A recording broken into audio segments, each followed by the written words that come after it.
On to the records. I mentioned yesterday I had Roy Parker Jr. that I had this album. They sold this to me for 50 cents. Somebody brought in a batch at one of the Goodwills, one of the one off of University in Little Rock. The girl there was a young girl. She said records are 50 cents, so I bought a whole bunch of them. And then I came back, and then she says, well, now I got to start selling them to you for $1 because they're actually $1. This was in the middle of the vinyl resurgence before everybody knew that vinyl was back on the rise. So I was really happy to get this. If anything, because it's probably worth a little bit of money. But it was one of my favorite movies. It was definitely one of my favorite movies when I was a kid. I mentioned the Cars. Right in the video before this, I had a greatest hits.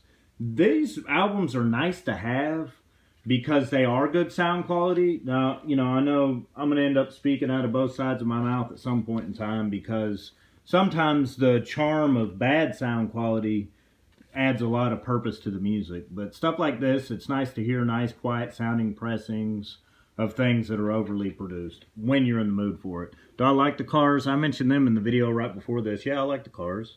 I mean, their hits are pretty good, and they were popular when I was young, so they bring that nostalgia. I bought this album because I like Queen, and I want to get into more Queen. I don't remember I remember Play the Game, and definitely Another One Bites the Dust. But,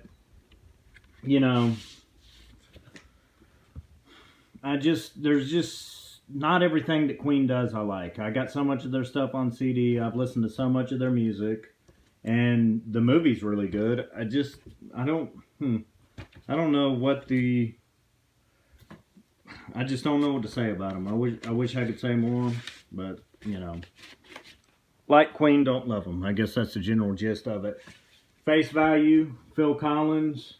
It's an album that you gotta have.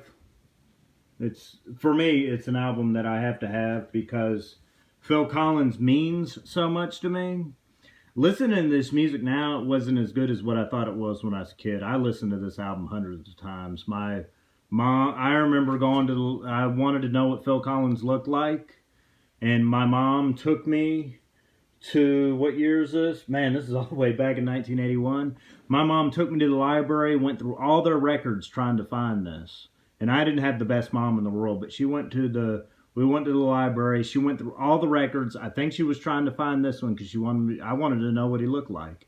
And couldn't find it. Now, she had already rented the record, already put it onto a tape for me, gave it to me for Christmas.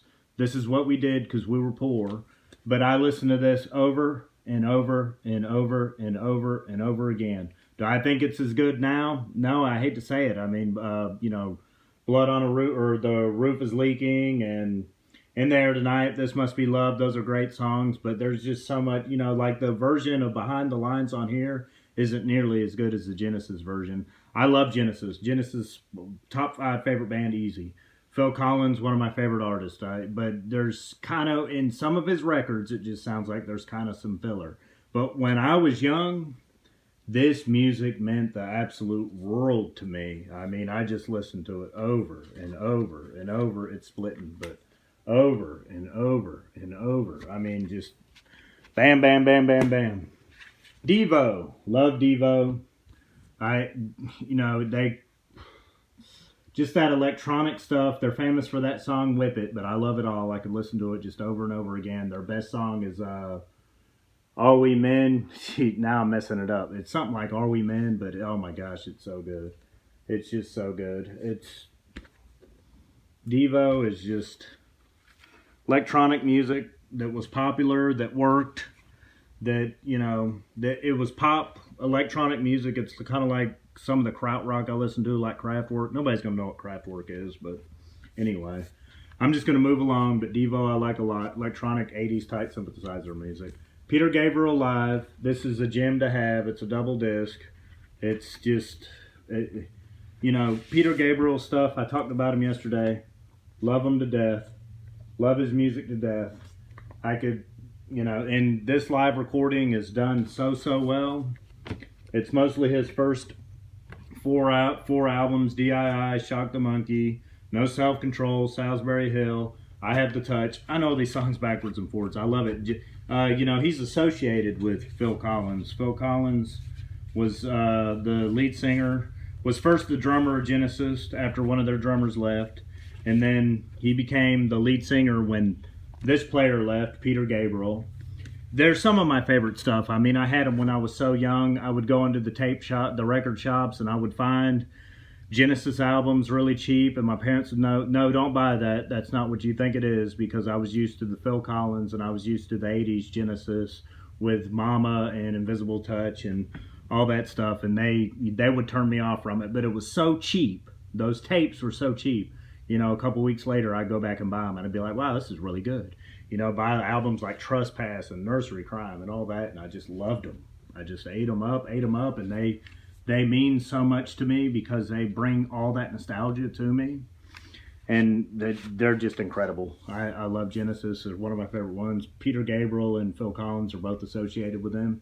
Judas Priest, Sin After Sin. I don't have very much Judas Priest on vinyl. Glad to have this. It's a very underrated album. Judas Priest, probably one of my favorite metal albums of all time is Stained Class. And I had that album when I was young. I had this album when I was young. I just thought everything about it. They do a Joan Baez song on here, Diamonds and Rust. Joan Baez is a folk singer, but just, oh my gosh, just everything on this album, backwards and forwards, is just absolutely terrific. Sheesh. It's just so good. It's on Columbia. You know, if I was to compare something like Genesis or Peter Gabriel to, you know, Phil Collins too, I feel a piece of dirt in here. Hopefully that knocked it out, but if I compare the two bands, I would like Genesis and all that stuff a lot more. But Judas Priest, they had some seminal stuff. That stuff that's early, you know, the early stuff, the stuff like this was so good. I mean, just so underrated good.